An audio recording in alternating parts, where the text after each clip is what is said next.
Olá, que bom poder falar com você no início desta manhã de quarta-feira para juntos iniciarmos o nosso jejum especial. Como você sabe, a cada quarta-feira nós trabalhamos dentro de 4 ênfases principais que têm norteado os 5 anos de existência do Ministério do Jejum em Oração.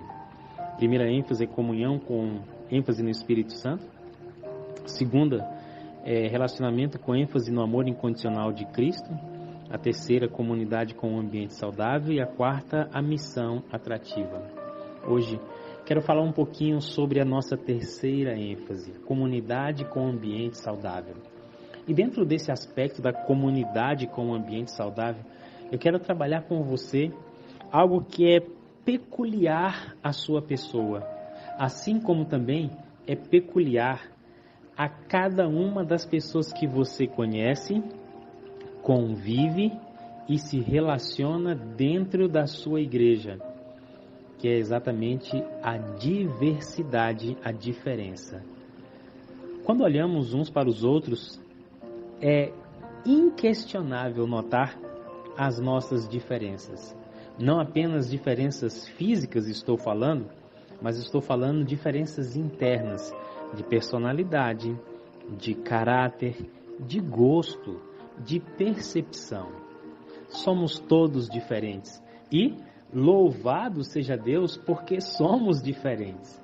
Já imaginou se todos fossem iguais? O mundo seria com certeza muito chato e monótono.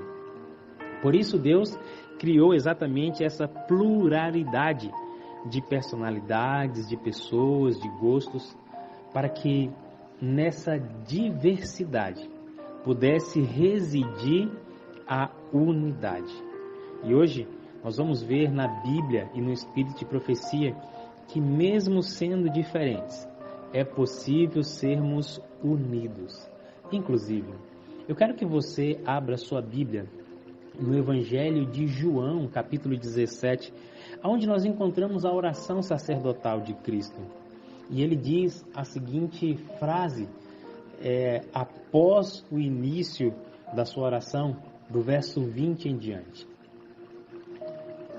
Eu não rogo somente por estes, mas também por aqueles que pela tua palavra hão de crer em mim, para que todos sejam um, como tu, ó Pai, o és em mim e eu em ti, que também eles sejam um em nós, para que o mundo creia que tu me enviaste. Eu dei-lhes a glória que a mim me deste, para que sejam um como nós somos um.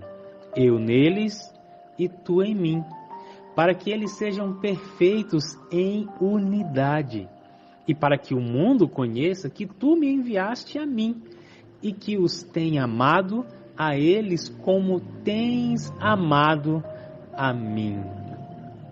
Essa oração sacerdotal de Jesus, ela é simplesmente extraordinária.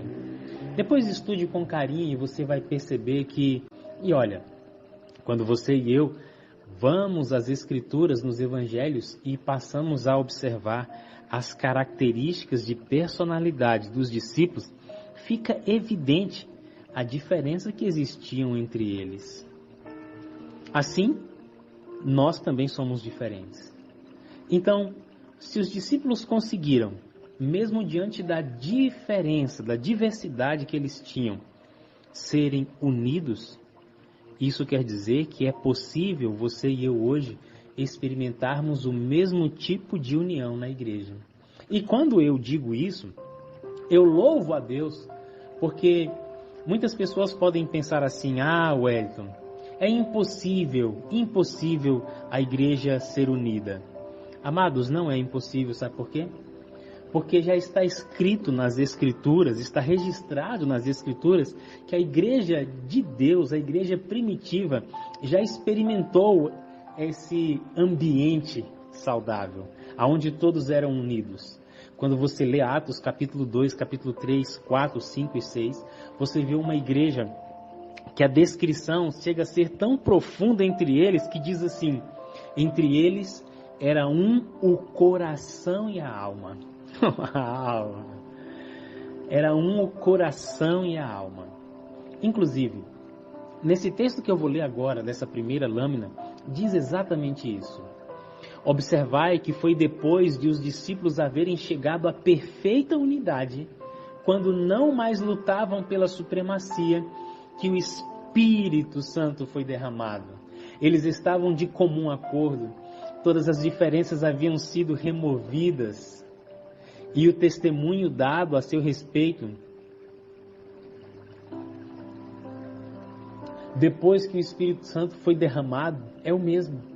Notai a palavra: era um o coração e a alma da multidão dos que criam.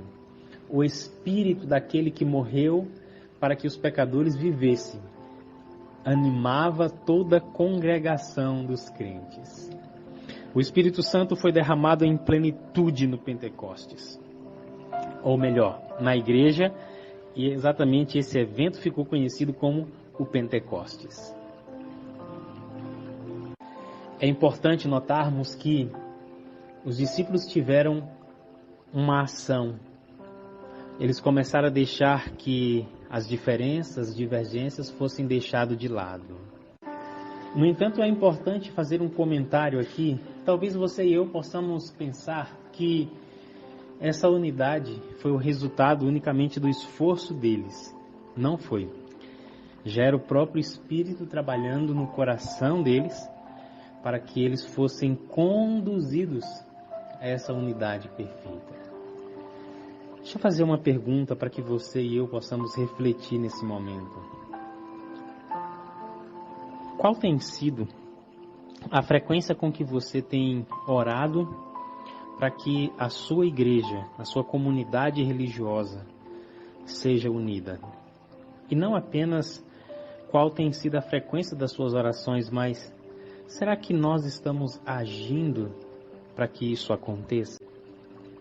Vamos refletir e orar sobre isso agora.